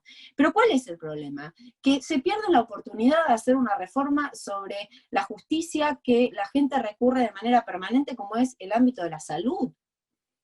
¿O acaso todos no sabemos de que las obras sociales lo primero que nos dicen es no para un tratamiento de cáncer, para una prótesis para mi mamá, para una operación a corazón abierto de mi hijo? Porque no me reconocen la enfermedad, porque es preexistente, porque me dicen que mentí, porque en el medio tengo que transitar con una profunda amargura. Además de la enfermedad, tener que pelearme con una obra social, y bueno, de eso no aprovechan la oportunidad para tratarse de eso. Tampoco aprovechan la oportunidad para tratar el fuero previsional. Bien, que en el fuero previsional nos encontramos con personas que vienen a nuestros estudios a decirnos que aportaron toda su vida para tener una jubilación y con eso vivir lo que les quede de vida, que es muchísima vida, bien, porque vienen a los 60 años, 61 años, 65 años, y nos dicen con profunda convicción, y nosotros asentimos, respecto de, esta yo no la veo, la ven mis nietos, pero yo no se las quiero regalar. Eso es algo muy, muy común. ¿Qué quiere decir? Que esa persona sabe que se va a morir con 60 años, y no por muerte súbita, sino porque no van a tener resuelto, entre otras cosas, como protagonista de esta situación, el Estado. Está claro eso, ¿no? Porque es quien plantea las reglas del juego. Entonces, del previsional no, bueno, hablemos del laboral, o sea, el de la salud y el previsional, que tiene tan aquejado a las personas respecto de lo que viven y de lo que sienten, no, eso no aprovechamos la oportunidad para resolverlo. Bueno, entonces, no resuelve el presupuesto, no resuelve el acceso igualitario a la justicia, no resuelve la justicia en tiempo oportuno, no diagrama un mapa proporcional a la cantidad de habitantes y a la conflictividad, no aprovecha el momento no solo para ver qué pasa en la penal, sino para ver qué pasa en fueros que están íntimamente ligados a la problemática de la sociedad. Entonces, ¿para qué? Entonces, ¿para qué? La verdad es que vuelvo sobre lo inicial. El para qué cada uno lo podrá concluir. Yo sé para qué no. No viene a resolver los problemas de la sociedad. No viene a resolver los problemas del pueblo. Es una reforma con mirada única. Es una reforma con un consejo asesor, que yo les quiero aclarar que nunca critiqué que el presidente tenga un consejo asesor, ni muchísimo menos que tenga una visión del sistema, que bueno, resultó que no era un sistema judicial, o sí él ve un sistema judicial, pero en el Senado se ve otra cosa, y que quiera hacerlo, y que quiera presentarlo. No, me parece hasta bien esa situación. ¿Qué me parece mal? Primero, un proyecto que cuando fue debatido en el Consejo, y esto lo dijo muy bien Mario, tuvo muchísimas voces en contra, inclusive con personas afines al oficialismo. Dijeron, no es el proyecto. Y realmente no fueron escuchadas. ¿Y por qué digo esto? ¿Por qué me atrevo a decirlo? Probablemente las escucharon y no coincidieron. También alguien me lo puede decir y tendría razón, así que me corrijo. Escucharon y no coincidieron. Primero porque cuando uno lee el proyecto del presidente y lee lo que salió del Senado, ciertamente se incrementó, se profundizó en más, se incrementó en más, pero medularmente no se cambió absolutamente nada. Segundo, porque está conformado, bueno, desde ya no quiero hacer ningún análisis, no porque no lo tenga, y además porque Mario ya ha hecho un análisis de él, de la absoluta falta de formas en un debate tan central como el tema meritaba. Bien, la sorna, la soberbia, la risa, la chicana, que en el Senado se haya ido a debatir un proyecto que sobre los últimos 15 minutos se ingresaron cosas, es realmente, es el ámbito deliberativo por excelencia, y ahí además están representadas las provincias, o sea, realmente tiene que ver con esto, que estamos hablando de la falta de mirada federal. Bueno, pero en esto de la mirada única, a ver, yo creo que el presidente puede tener su consejo asesor. ¿Qué me parece ese consejo asesor? Primero que no invitó a los actores del sistema federal. A ver, está conformado por miembros del Poder Judicial que son ministros de los principales tribunales de provincias. ¿Alguien puede dudar de la capacidad de un ministro de una Suprema Corte de poder opinar sobre el sistema judicial? No, provincial. Puede tener una mirada federal, absolutamente puede tener una mirada federal, puede ser sumamente rica. A ver, ¿cómo yo voy a negar ese lugar? Pero ¿por qué no llamaron a los actores del fuero federal? Que son los que tienen la cotidianidad del fuero. ¿Por qué no llamaron a ese juez de provincia de frontera y lo escuchaban? A ver qué opina él sobre lo que tiene que pasar. ¿Por qué no llamaron a la abogacía?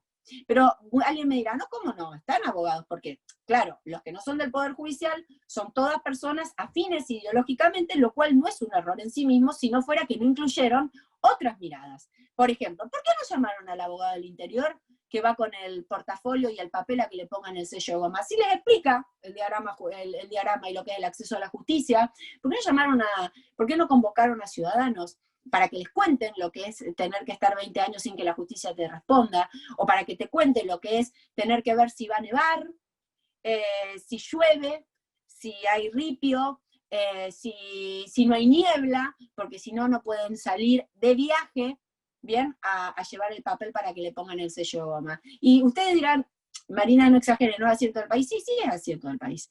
No en todos lados nieva, hay niebla, y donde no hay niebla no hay ruta, y donde no hay ruta hay montaña, y donde no hay... Eso es la República Argentina. Así se litiga, y así las personas acceden. Bueno, hubiera estado buenísimo que llamen. Ustedes me dirán, bueno, Marina, llamar al pueblo. Sí, hubieran llamado al pueblo, llamaron a todos. Porque llamaron. Entre la oposición y el oficialismo, no a la redacción del proyecto, al Congreso, al Senado. Después, si escucharon o no, es otro tema. Y básicamente, ¿por qué no trataron de generar políticas comunes con los otros partidos, digamos? No digo uno, digo con todos. Me parece que eso hubiera sido una inmensa mirada democrática de la situación. Creo que hay que reformar el Consejo de la Magistratura, sí. El Consejo de la Magistratura ha perdido su equilibrio. Si quieren, después charlamos sobre eso. Creo que hay que modificar el número de la Corte, no lo sé. A ver, la Constitución no dice si son 5, 7, 9, 12, 14, no lo dice. Así que el número es casualmente el que salga desde el análisis de cuál es el mejor número para la Corte. Yo tengo mi visión, claramente, pero digo respecto a lo que dijo el presidente. El problema es que acá nos está debatiendo, o por lo menos volcándole al pueblo, un argumento jurídico funcional de por qué 5 no, 7 sí, porque yo antes pensaba que era 5, porque antes recordemos que este oficialismo consideraba que no podían ser más de 5. Está bien, cambiaron de opinión. ¿Por qué? ¿Cuál es el argumento jurídico funcional? Desde ya nunca puede ser resquebrajar más el vínculo de credibilidad y de confianza de la sociedad con el Poder Judicial. Y esto lo digo con una profunda convicción. Lo mismo que le criticaría al presidente de la Corte, si para justificar la actuación de la Corte generaría un descreimiento o manchar a la figura del presidente, que esto no tiene que ver con no poder dar una visión negativa, que son dos cosas distintas. Bueno, la misma crítica le hago al presidente respecto a que para poder justificar por qué se armaba un consejo asesor, que no tiene ninguna relevancia más que asesorar al presidente, ¿bien? No tiene un dictamen que nos obliga a nada, ¿bien? vinculante quise decir, tuvo que decir que la Corte estaba paralizada. Y si quieren, ¿por qué no nos llaman a los abogados para ver qué opinamos sobre la Corte? Que no necesariamente tiene que ser todo malo, pero digo, desacreditar a la Corte en términos de parálisis, cosa que quien crea que es por eso que tiene que modificarse y no haberlo hecho desde un argumento jurídico funcional, me parece que es un error y que no colabora en esto de la República. Miren, este proyecto, y ya ahora sí termino, este proyecto, bien lo dijo Mario, tiene un manto de sospecha. No todos coinciden en la sospecha, pero muchos consideran que algo no está bien. Hubo gente que salió a decir que algo no estaba bien, y muchos periodistas se mofaron diciendo que esas personas no sabían ni un artículo de la ley, que iban porque eran contreras en sí mismos. No subestiman la mirada del pueblo. El pueblo, mucho, no digo todo, pero mucho salió porque algo no le parecía que andaba bien. Y esa mirada es la que más tienen que ver, entre otras cosas porque además fue el propio presidente el que le pidió al pueblo que si creían que algo hacía mal, saliera a decírselo, y salió a decírselo. Más allá de la apreciación que tengamos cada uno sobre si era el momento, el modo y el lugar, no importa, se lo dijeron. Me parece que subestimar la mirada del pueblo es lo peor que se puede hacer. Me parece que existe un manto de sospecha sobre para qué o por qué quieren hacer esta reforma y que el presidente no se encargue, pero de una manera denodada, o sea, que se encargue como prioritario de que el pueblo entienda de que acá lo único que se está tratando de mejorar el servicio de justicia, aunque yo no lo crea, bien, pero que sea solo una cuestión de concepción del sistema de justicia, es lo que no puede pasar y es lo que está pasando. Pareciera que no importa. Y eso es un fracaso, y eso es básicamente una inmensa oportunidad perdida en esta República y en esta Argentina una vez más. Muchas gracias.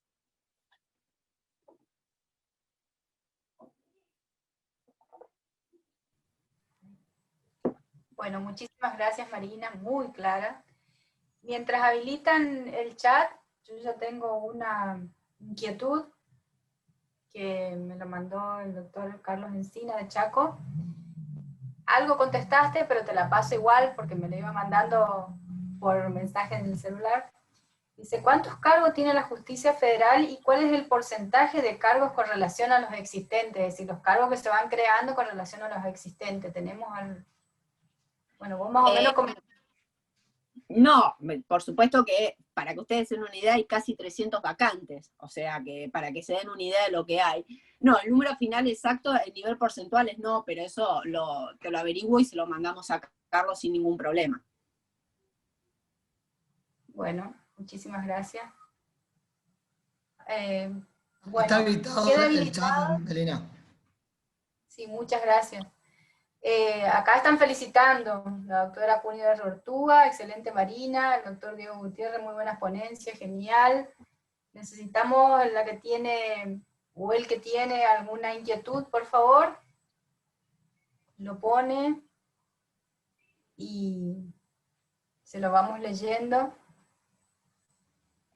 El doctor Encina te agradece la respuesta porque está contestando.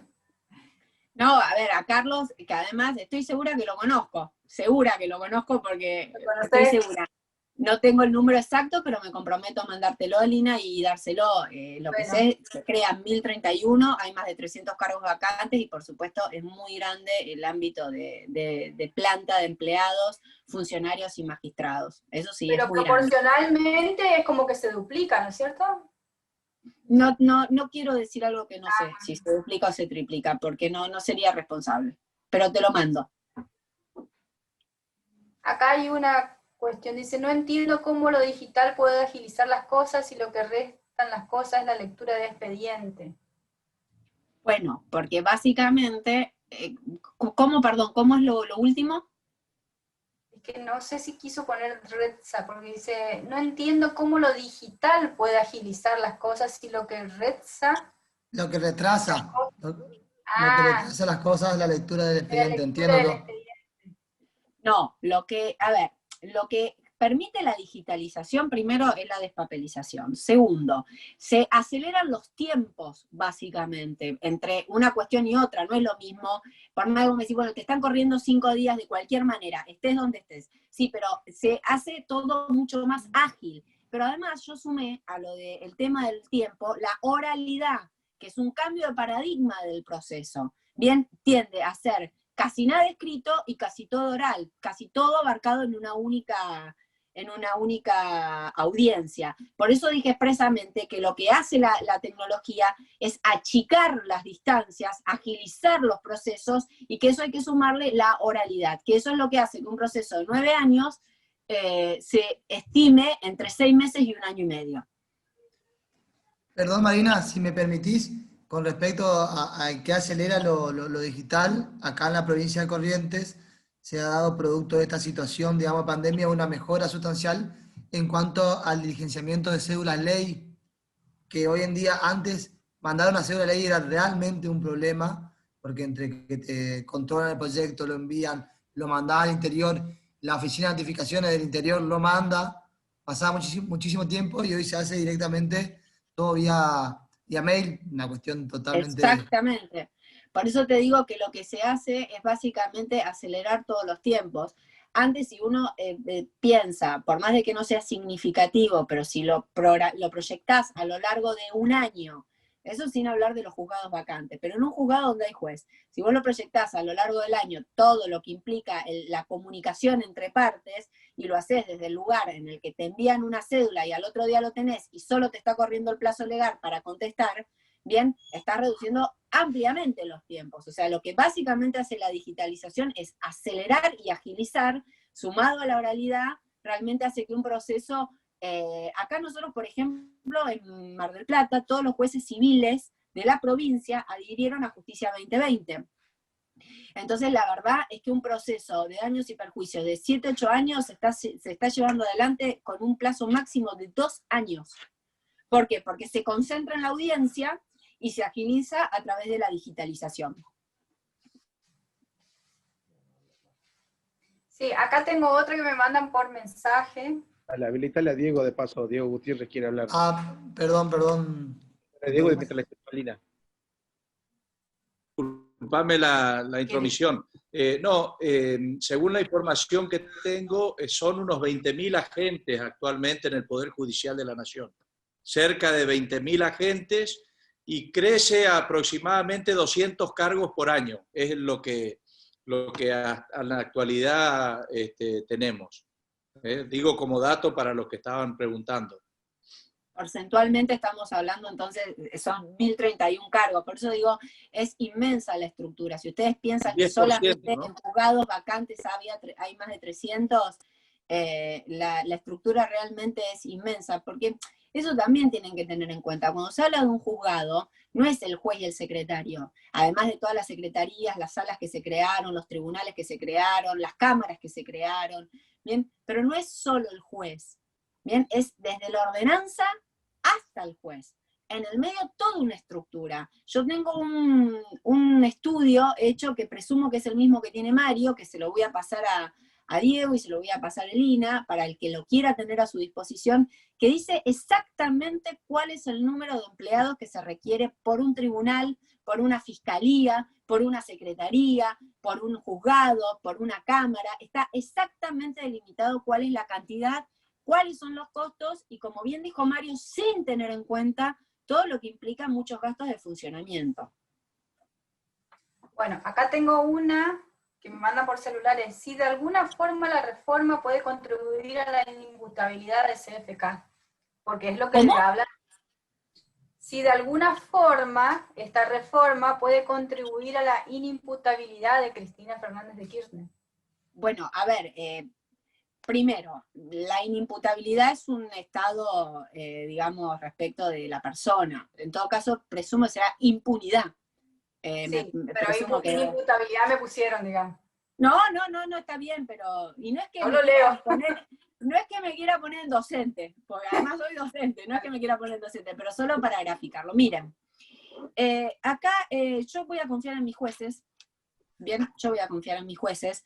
Cierto es que hay el manto de sospecha del que yo hablé, no quise poner la palabra impunidad porque me parece que las críticas al proyecto son suficientes para ni siquiera entrar a hablar de ese tema, que eso sería gravísimo. Eso no es otra visión del sistema, eso es un hecho grave.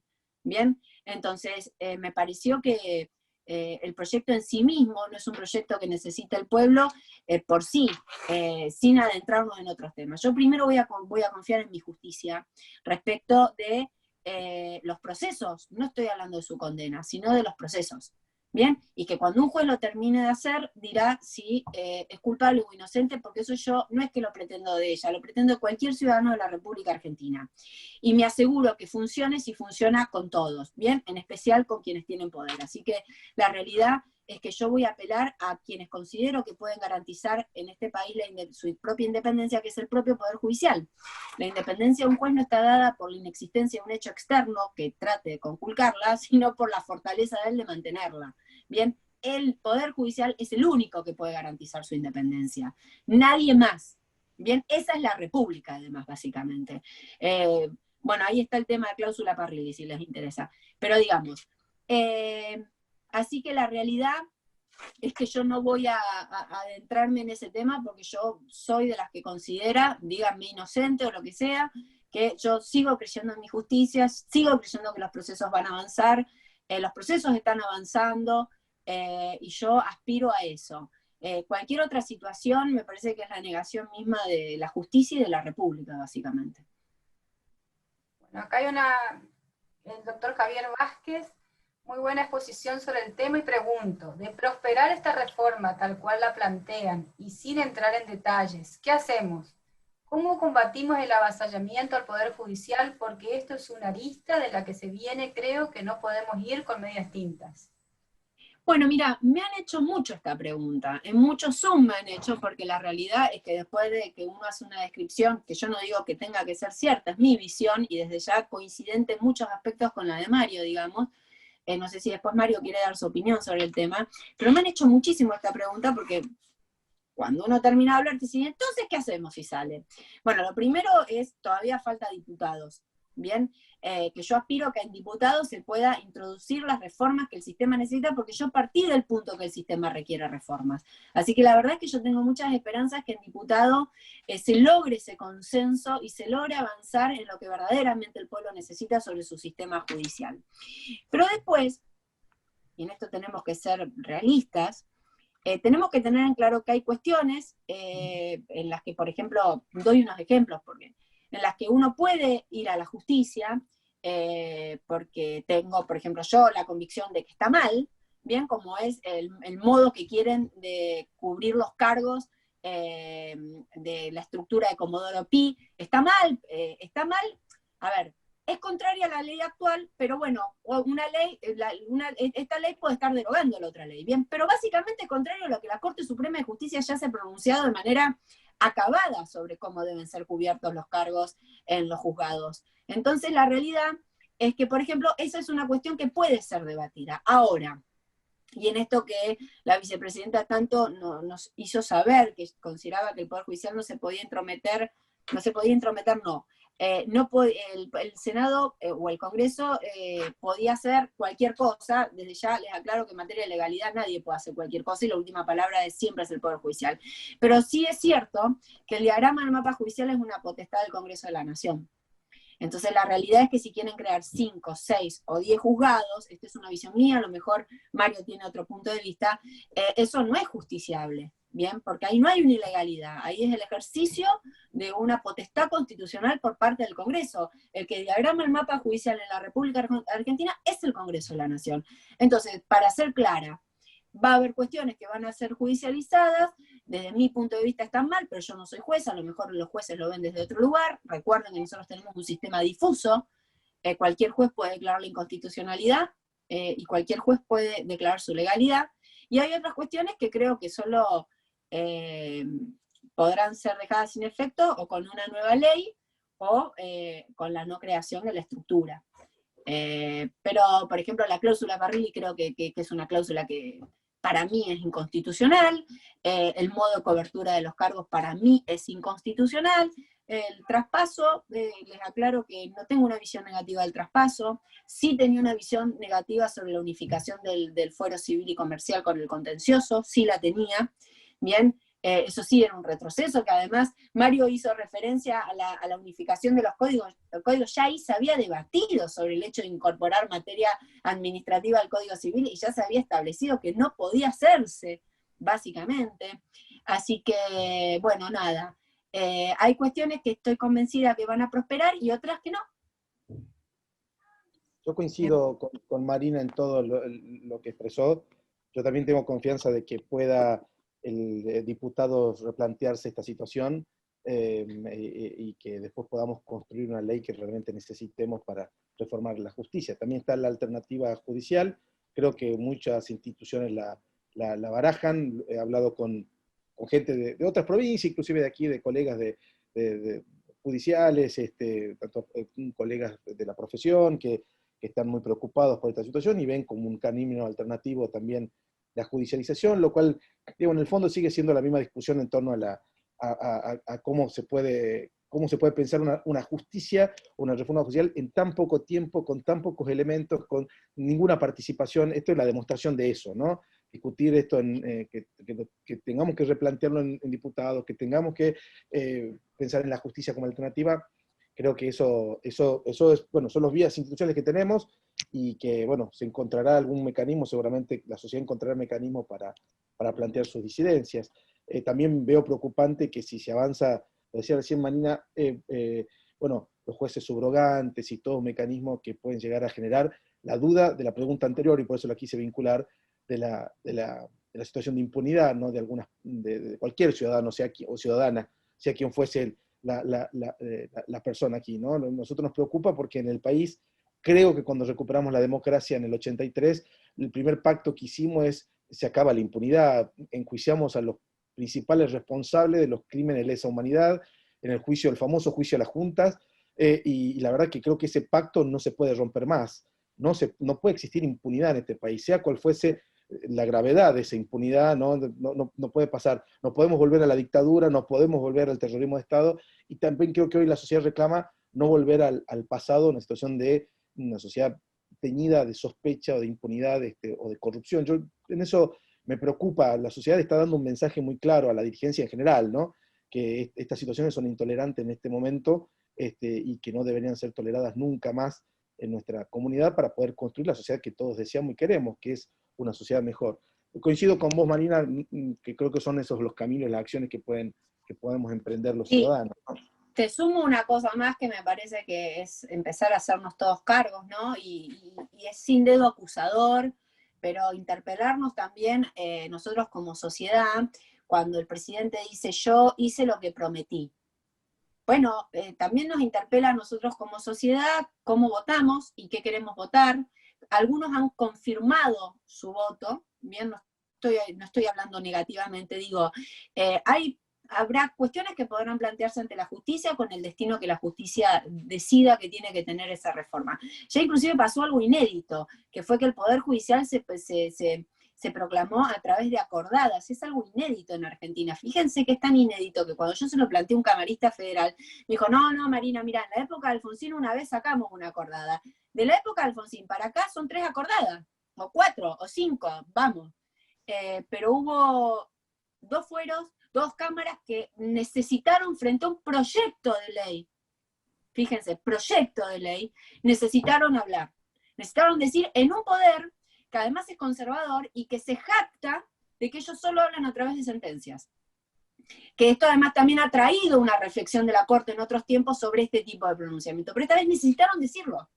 Bien, pero me parece que es muy importante respecto de, habrá cuestiones que quien considere que no están bien tendrá el derecho a ir a la justicia y la justicia decidirá. Hay cuestiones que son potestades propias de los poderes del Estado, bien como el diagrama del mapa judicial, y habrá otras cuestiones que nos interpelarán a nosotros como sociedad respecto de algo que es cierto. Uno vota lo que, la mirada del otro sobre la calidad de vida que uno va a tener.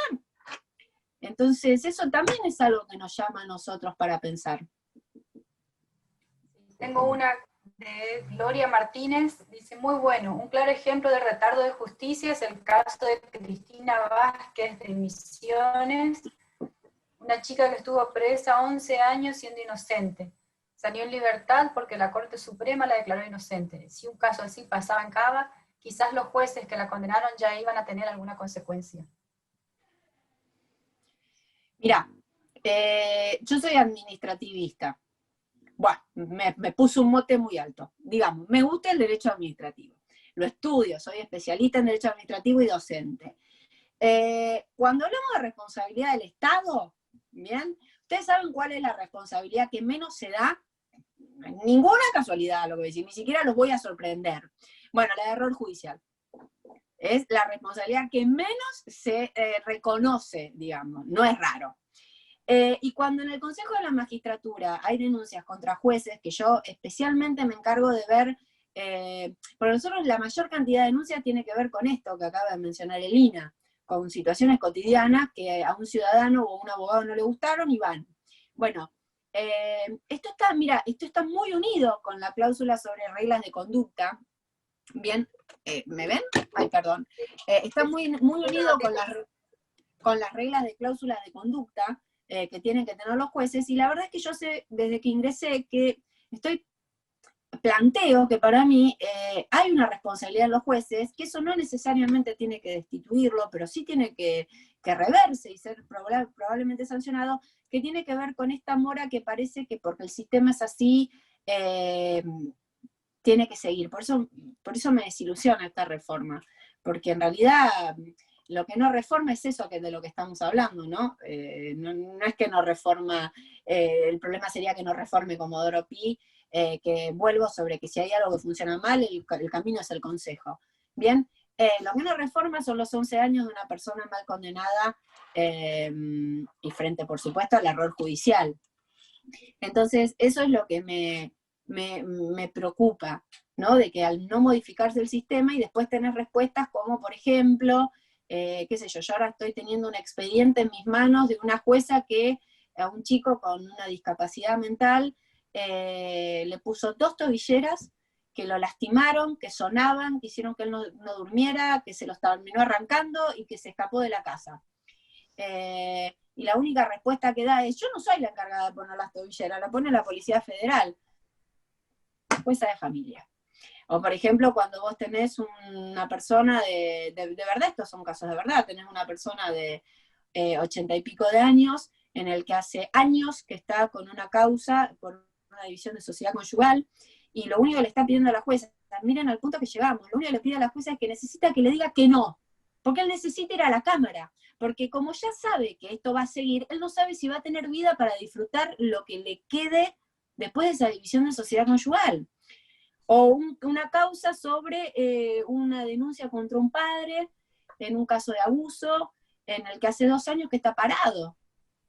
Que es grave si es verdad, y es grave si es mentira. Y quien denuncia es el padre, necesita que se pronuncie. No quiero otra cosa. Bien, dice, pronúnciese, lléveme a la condéneme. Bien, por supuesto que le alega su inocencia. El problema, ¿saben cuál es? Que no sabemos. Entonces, esas son cuestiones de sistema, que es lo que creo que no viene a resolver. Y cuando vos les preguntás a los jueces, se amparan, grandes jueces, muchos buenos jueces, se amparan. ¿Y cómo hago, Marina? Son todos casos urgentes. ¿Cuál pongo primero? ¿Cuál pongo último? ¿Entienden? Eso es lo que esta reforma no viene a reformar. Bien. Carlos Silvera dice: excelente exposición, una reforma sin participación es antidemocrática. Por otro lado, Cristian Echeverry dice: no entiendo por qué hablan de no participación si la reforma está siendo tratada en el Congreso, órgano competente en la materia. Bueno, yo hice referencia a ese tema. Miren, buscar consensos implica una apertura, no la formalidad de sentar a alguien a que hable. Eso es buscar consenso. Cuando yo quiero escuchar al otro, yo me siento y le presto atención. Por supuesto que me puede responder, y lo dije yo a lo largo de la exposición que hice, que me puede decir que después de escucharme no lo logré convencer y sigue en su postura. Pero lo que pasa es que cuando el presidente mandó el proyecto, que tiene todo el derecho del mundo de mandarlo, lo hizo sobre la base de una línea de pensamiento único. Cuando todo el mundo le decía convoque, convoque, convoque, y fueron al Senado, Y no importó nada de lo que se dijera, se mantuvieron, sacándolo lo del fuero civil y contencioso y alguna cuestión más que no es muy relevante. Pero lo medular se mantuvo, y la verdad es que se le dijo que no venía a resolver los problemas de la gente. Y la verdad es que se le dijo que venía a crear una estructura compleja, se le dijo que tenían que resolver la cuestión tecnológica, se le dijo que no se sentían oídos, se les dijo que no hicieran la cláusula Parrilli, se les dijo. Y sin embargo todo eso se quedó, o no se modificó, o no se resolvió. Y es por eso que yo creo que una cosa es la formalidad de sentar a alguien y otra cosa es abrirse a escucharlo. Coincido, Marina, y además agregaría que en estos espacios, si bien el ámbito natural de la deliberación es el Parlamento, y es lógico que así sea, también hay otros espacios que se ponen ahí abiertos, pero además, aún en ese espacio deliberativo del Parlamento, la posibilidad de la deliberación real, participativa y democrática, que es muy diferente a imponer un número, que obviamente hay que respetar, porque como bien vos lo planteaste, hay una sociedad que ha votado y que ha decidido que estos sean nuestros representantes, ¿no es cierto? Lo concreto es que, aun cuando es así, para eso también están las minorías, para poder aportar, las oposiciones, para poder aportar, uno tiene que sentarse a discutir en un diálogo abierto, franco, ético, por decirlo de alguna manera, donde busquemos un punto de acuerdo. Para eso deliberamos en el Parlamento, no para sentarnos y levantar la mano, es sentar a buscar puntos de acuerdo, búsqueda del bien común, desde una actitud dialógica, y donde estoy dispuesto a aceptar la posibilidad de plantear, reformar, modificar, ampliar. Inclusive, muchas veces la legislación sale mejor cuando aportan todos los sectores, porque obviamente hay posibilidad, nos pasa a nosotros en la facultad, una vez se discute temas, uno tiene una idea, un proyecto, y resulta que se enriquece con la mirada de los que hacen aporte a la construcción nosotros tuvimos un código académico en la facultad que aprobamos hace nada, dos años atrás, y ahí en ese contexto lo discutimos con todos los sectores de la comunidad estudiantil, con todos los profesores. La verdad que fue un diálogo interesante porque se ha nutrido fuertemente ese código que salió mucho mejor de lo que pensábamos en el proyecto original. Entonces, ahí está la posibilidad de la discusión y el diálogo, que creo que es lo que enriquece esto y lo que no ha pasado. Entonces, no hay deliberación, no hay tratamiento como iguales ni como pares a los otros legisladores, no hay capacidad de acuerdo. Eso es lo que a mí me preocupa de esta situación. Así que, sí, y además, Mario, me parece que hay un evento del debate en el Senado que lo grafica perfectamente, que es el intercambio entre Lustó y Cristina. Sí, entre la vicepresidenta y Lustó, grafica claramente cuál es la posición de cada uno, cuando a último momento incorporan modificaciones a un proyecto que debieron haber sido mandadas con antelación para ser estudiadas, porque ¿saben qué? A lo mejor se aprobaban, ¿bien? O ustedes me dirán, no, ya se sabe que no. Bueno, frente al hecho, porque es lo que corresponde, porque eso es un parlamento, yo celebro que esté en el Congreso, lo celebro. Así que jamás voy a decir que no, y por eso tengo mis ilusiones puestas en que en el debate surjan las modificaciones que necesitan diputados. Ahora, que bueno, volvería a senador, habría que ver si la sostienen, pero no importa. Ahora, fue gráfico. Lustó pidiéndole a la vicepresidenta de la Nación que por favor otorgue posibilidad de debatir lo que se había incorporado a último momento y sin que lo hayan visto los otros senadores, y la presidenta respondiéndole con sorna, mirando a los costados a los amigos, y dice, por favor, si usted va a votar en contra, ¿para qué quiere debatir esto? Eso es una postura que además lo que menos me gusta es que además para muchos es la postura válida y se la celebran. Y la verdad es que no hay nada peor que haber visto a mi vicepresidenta y a un senador en ese escenario.